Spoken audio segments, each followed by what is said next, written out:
Pekin duck breast with braised white endive and sauce à l'orange. We want that skin to be extra dry to get all that moisture out of there, so the only thing that's left is the fat. And when we cook it slowly in pan roasting, that fat's really going to render out of there and result in an extremely crispy skin. And that's what we so much love about our duck breast.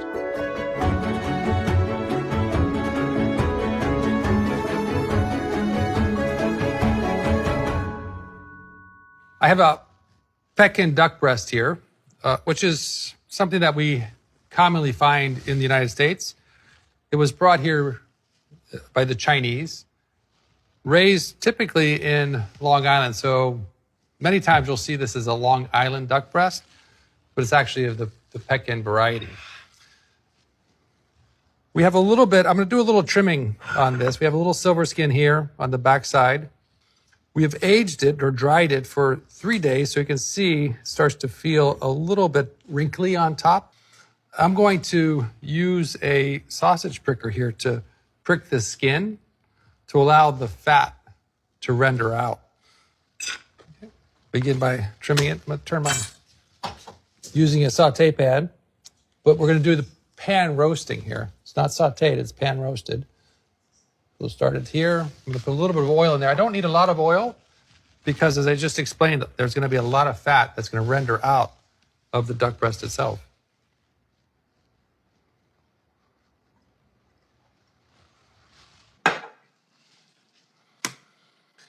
Now remember that the skin on the breast is also going to shrink, so I don't really want to trim it too much. In other words, I don't want to get it too close to the meat because then, as the duck skin shrinks, the meat will become exposed and then potentially overcook. So just removing a little bit of the silver skin.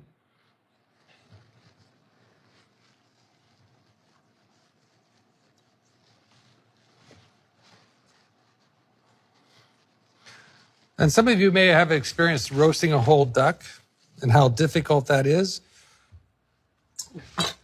Unlike a chicken, a duck breast is much thinner. So therefore, it also cooks much faster. And the legs, because of the nature of the legs, they cook slower.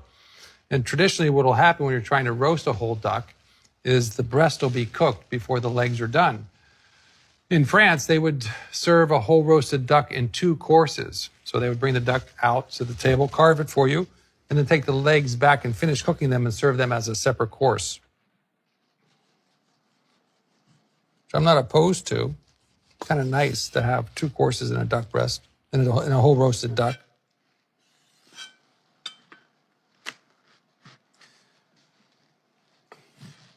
So you can see I didn't take a whole lot off of that. Go ahead and, I mean, if you can hear it, it's almost like, it sounds like I'm poking my needles through plastic wrap. That's how dry it is.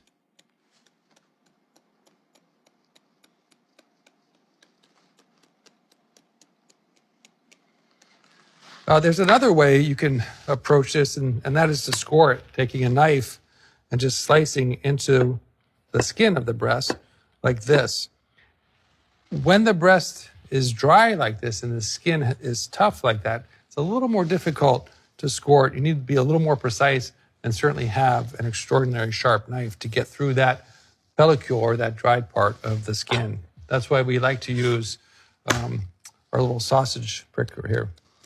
We want to do this to help the fat that's underneath, right here, you see this beautiful white fat, to render out.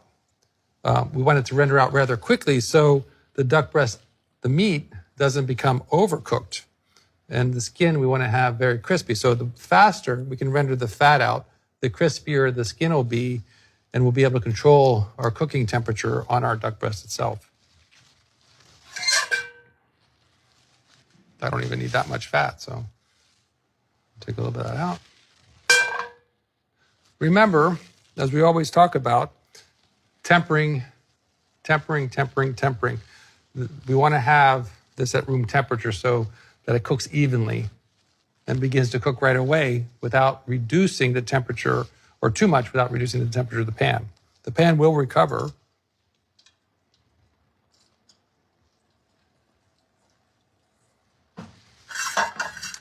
So this is starting out really slow. You can see there's not that jumping sizzle when we saute. It's more of a very moderate, gentle beginning to cooking. We don't want to have it too hot because then the skin will burn. And we don't want that to happen. So gentle cooking is the ticket here for the pan roasting. Remember, this is called pan roasting. At the same time, I'm going to start to make my gastrique. The gastrique is a sweet and sour sauce. It's made with orange juice and honey. So we have some veal stock here. Then I may grate in some fresh rind from our orange and maybe just hit it with a little more lemon juice to kind of bolster and build up that contrast between the sweetness and the sour.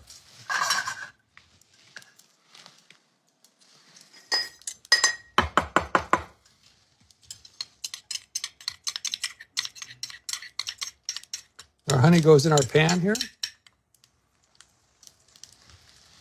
And then we're just going to go ahead and put our fresh squeezed orange juice. We'll bring that to a simmer and cook it down until it's almost caramelized. We'll see how that starts to react as it heats up. I like to finish my sauces with a little bit of butter. It gives it a texture which is very velvety and also just adds that little bit of fat that I enjoy. It's totally optional. You don't have to finish your sauces with butter, but it's something that I just wanted to bring up so that you understand the interaction that butter has with the sauce. The texture of it softens a little bit of the intense flavor of it and gives it that viscosity or that texture or that velvetyness on the tongue that I like so much. You can see how the skin has already started to contract around the meat because it's starting to shrink a little bit.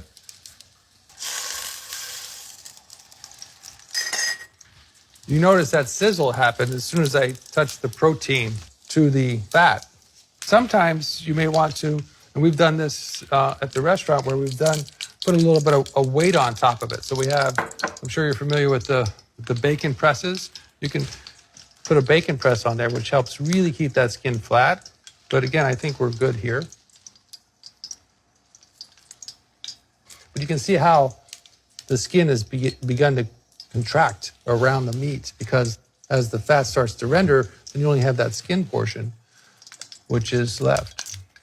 And again, we're cooking it 90% on skin side, and then we just turn it over and kiss it to finish it off.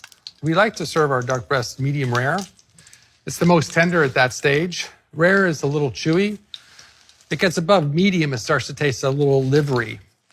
It's cooking very slowly, so I have the ability to move around with my hands. If that's uncomfortable for you, you can use a spoon, or if you wanted to use a palette knife, that's fine as well.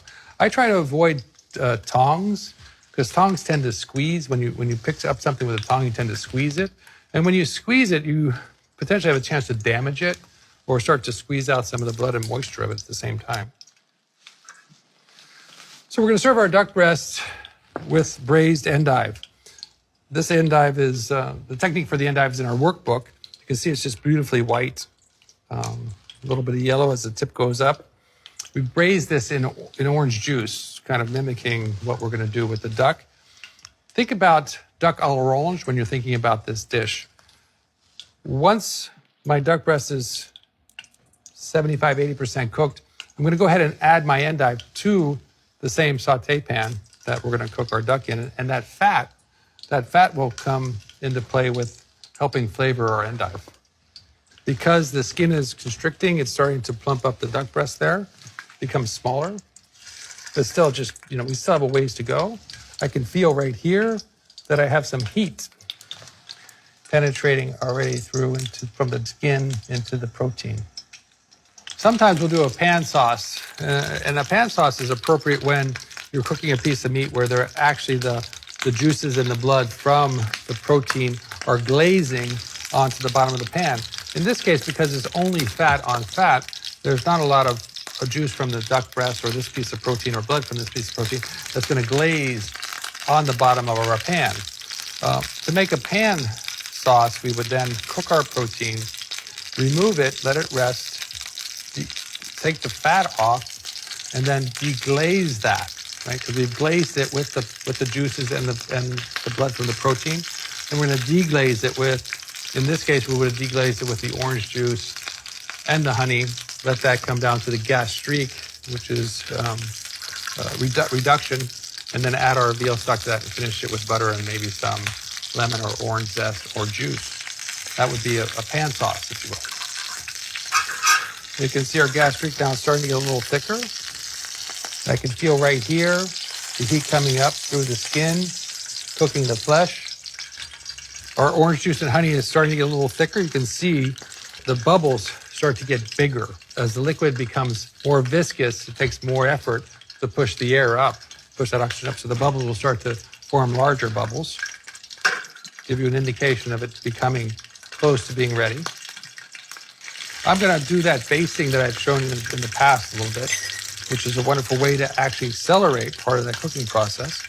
So you see on the edge here how the bubbles are actually expanding much larger than they were a moment ago. I've turned it up a little bit to accelerate that. I'm starting to smell that aroma of honey and more orange juice in a reduced way. So it takes on different aromas as you reduce it. You can see that all around, how large those bubbles are. It's almost ready, I can smell. So the aroma here is very important. It's gotten very thick. Be careful not to burn the gastrique. It's no longer just honey, it's orange juice and honey, so we want to make sure that we're not going to burn it or caramelize it. We're not trying to make a caramel here. Okay, so you see that? It's like a really heavy syrup. We do gastriques with a lot of different things. Again, think of it as a sweet and sour sauce. It could be used for chicken, and there's unlimited options for you. You make it with vinegar and honey. It doesn't have to be certainly orange juice and honey. The orange juice, because we're making duck à l'orange, gives the opportunity to introduce that flavor. So now I'm going to add my veal stock. Be careful here because it's hot. You don't want it to bubble over. Remember that honey is sugar. All right, calmed it down right away. You saw that, right?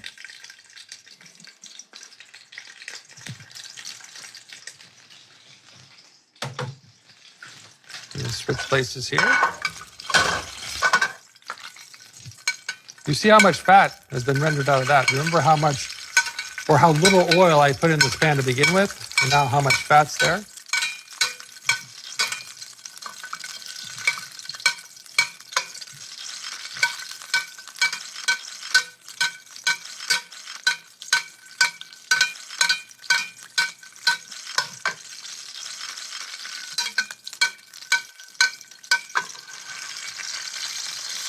Look at that skin, beautifully colored, evenly colored there. A couple more minutes on this side, and then we'll flip it over and finish the cooking. You can use a thermometer if you don't have a lot of experience or confidence in your ability to understand when a piece of protein is cooked. 123 degrees Fahrenheit is where we want to be for that medium rare, medium, just in between medium rare and medium.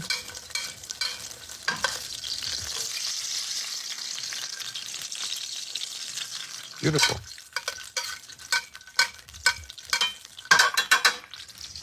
I'm going to go ahead and prepare my endive. And again, you could do anything you want with this. You could cook it whole like that, which is very nice.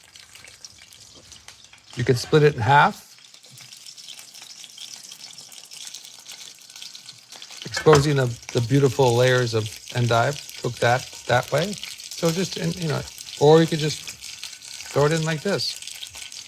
We do a couple different variations of our endive. I love endive because of the bitterness of it. Again, we're thinking of contrasting flavor profiles that are enhancing one another. The bitterness of the endive, the sweetness of the gastrique. We're almost ready to go. Our gastrique is looking nice over here, starting to reduce. Again, I'm watching the bubbles. You can see the viscosity of the sauce by the size of the bubbles.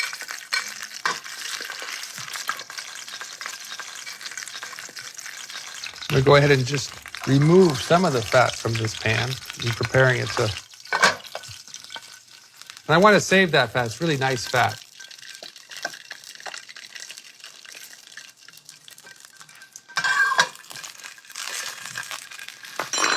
Go ahead and put my endive in.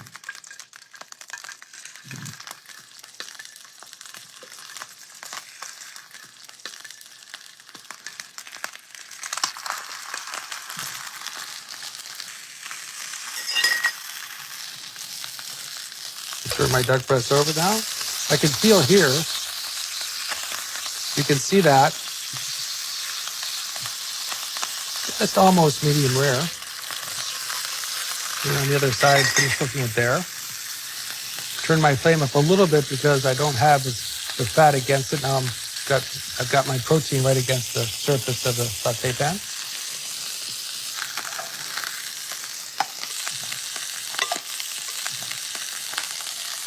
See that? And nice.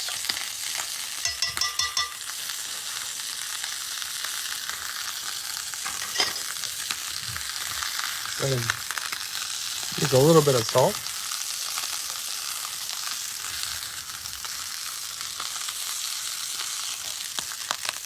Our duck breast. Let that rest. Turn down our flame again.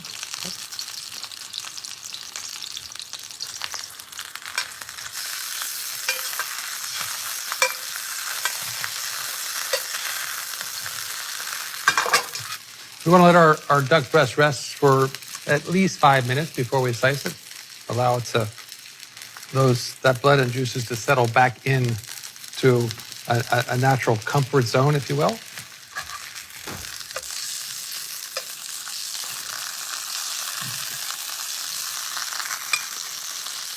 So in our kitchens, we always have a bain-marie. This is called a bain-marie.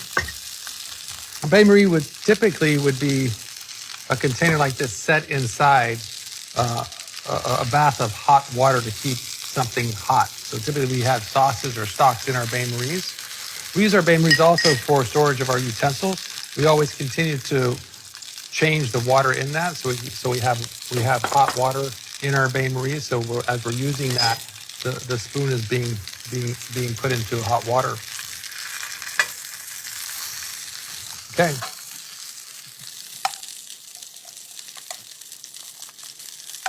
The wonderful thing about gastriques as well is they have a beautiful shine to them because of the amount of sugar that's in it. In this case, the amount of honey that's in it really gives it a beautiful shine.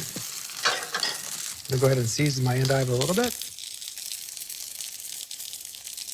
Always raining down or snowing down. I love when the endive and vegetables start to get a little caramelized around the edges. Remember, your gastrique is a sauce, so we as in our restaurants, we make our sauces ahead of time, and they can be stored and reheated. Give me a little more acid in my sauce, a little lemon juice, and just spike up that flavor. And then I do a little orange zest in there as well, give it some of that fresh orange flavor.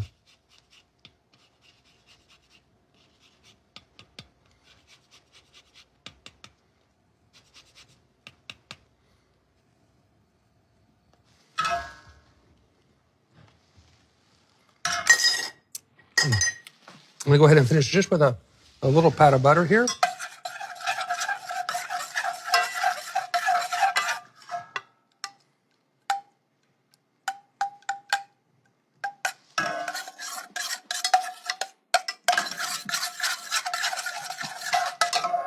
Changes the texture and the flavor somewhat. Okay.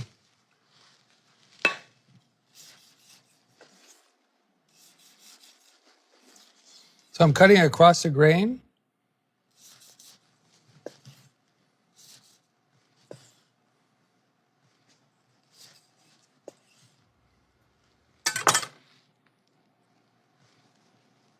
For a beautiful duck breast.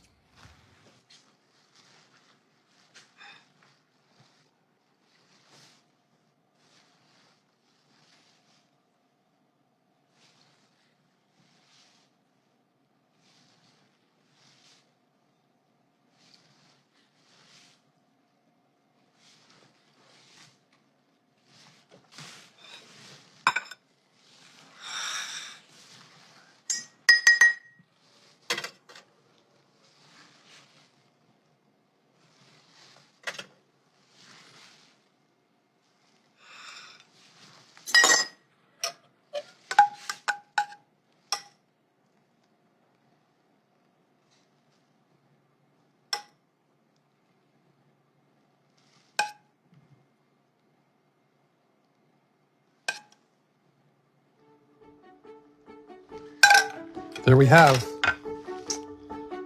a roasted Pekin duck breast à l'orange with braised white endive.